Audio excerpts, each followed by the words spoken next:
السلام علیکم دوستوں، امید کرتے ہیں کہ آپ سب خیر و عافیت سے ہوں گے۔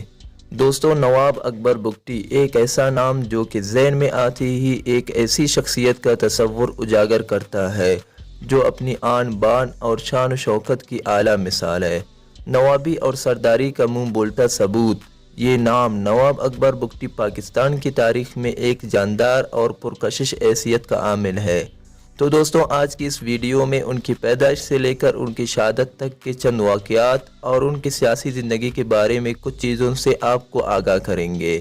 مگر اس سے پہلے اگر آپ نے ابھی تک ہمارے یوٹیوب چینل سبسکرائب نہیں کیے تو ریڈ بٹن پر کلک کر کے ہمارے چینل کو ضرور سبسکرائب کریں اور بیل آئیکن دبانا نہ بھولیں تاکہ ہماری ہر نئی آنے والی ویڈیو آپ تک بر وقت پہنچے۔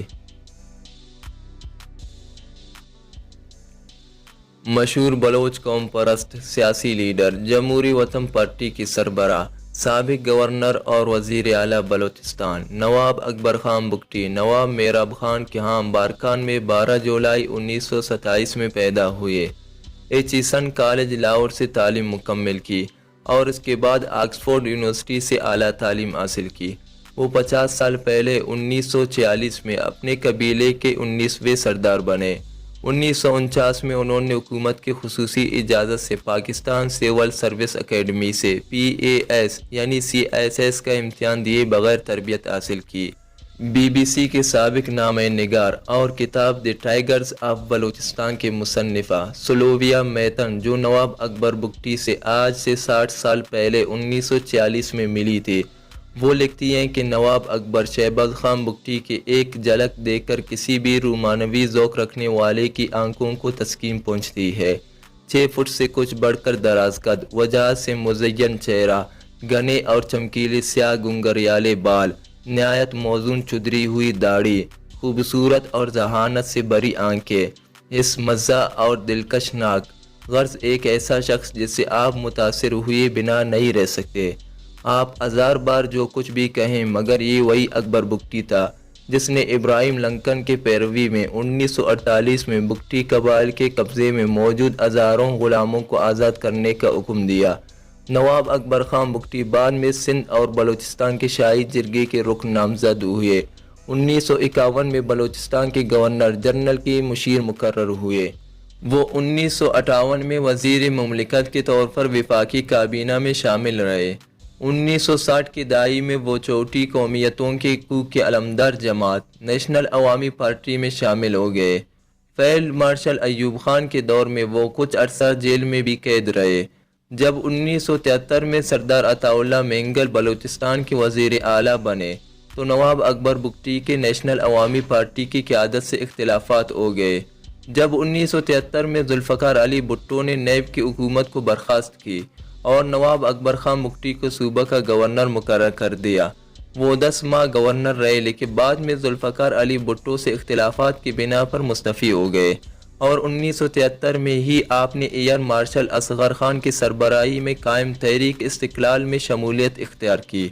نواب اکبر خان بگٹی کو قدیم یونانی ہیرو کے رنگ میں رنگنے کا سارا کریڈٹ حکومت کو نہیں دیا جا سکتا۔ نواب اکبر بگٹی میں ایسا ہمیشہ کچھ نہ کچھ تھا جو انہیں دیگر قبائلی سرداروں سے ممتاز کرتا تھا۔ ان کے مخالفین ان پر نیشنل عوامی پارٹی حکومت کی برطرفی کے بعد بلوچستان کا گورنر بننے کو ان کے اسٹیبلشمنٹ کا حامی ہونے کا الزام لگاتے ہیں۔ بظاہر نواب اکبر خان بگٹی کو بھی اپنے گورنر بننے پر کوئی بہت زیادہ فخر نہیں تھا۔ علی احمد خان سے ایک بات چیت کے دوران اکبر بگٹی نے کہا تھا کہ نیشنل عوامی پارٹی والوں نے مجھ پر جو تہمتیں لگائی ہیں اس پر رد عمل کے طور پر میں بھی وہی کر سکتا تھا، لیکن نہیں، اس لیے کہ میری رگوں میں بھی بلوچ خون دوڑ رہا ہے۔ بالآخر 1988 میں بلوچستان نیشنل الائنس کے نام پر پارٹی نے بلوچستان بھر سے بھاری اکثریت حاصل کی اور فروری 1989 سے لے کر اگست 1990 تک وہ بلوچستان کے منتخب وزیر اعلیٰ رہے۔ بے نظیر بھٹو نے بلوچستان اسمبلی کو تحلیل کر دیا اور 1993 کے عام انتخابات میں وہ ڈیرہ بگٹی سے اپنی نئی جماعت جمہوری وطن پارٹی سے رکن قومی اسمبلی منتخب ہوئے۔ انہوں نے قومی اسمبلی میں اردو زبان کا بائیکاٹ کیا۔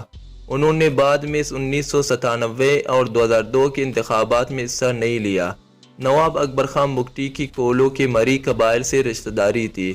انہوں نے سال 2003 سے 2006 تک مری سرداروں کے ساتھ مل کر صوبے کے حقوق کے لیے قوم پرستوں کی قیادت کرتے رہے اور بالآخر انہوں نے حقوق کے اصول کے لیے پہاڑوں کا رخ کیا اور کئی مہینے پہاڑوں میں رہے اور 24 اگست 2006 کو 79 سال کی عمر میں ایک آپریشن کے دوران نواب اکبر بگٹی کو اپنے 37 ساتھیوں سمیت شہید کر دیا گیا۔ ان کی شہادت سے پورے بلوچستان کے آلات کشیدہ ہو گئے۔ مشتعل مظاہرین نے سرکاری عمارتوں اور دیگر املاک کو نقصان پہنچانے کی کوشش کی اور کوئٹہ سمیت پورے بلوچستان میں احتجاج شروع ہو گیا۔ مظاہرین کا کہنا تھا کہ نواب اکبر خان بگٹی کی شہادت میں جنرل پرویز مشرف کا بڑا ہاتھ ہے۔ نواب اکبر خان بگٹی کی شہادت سے پوری بلوچ قوم میں شدید رنج و غم اور غصہ پیدا ہو گیا۔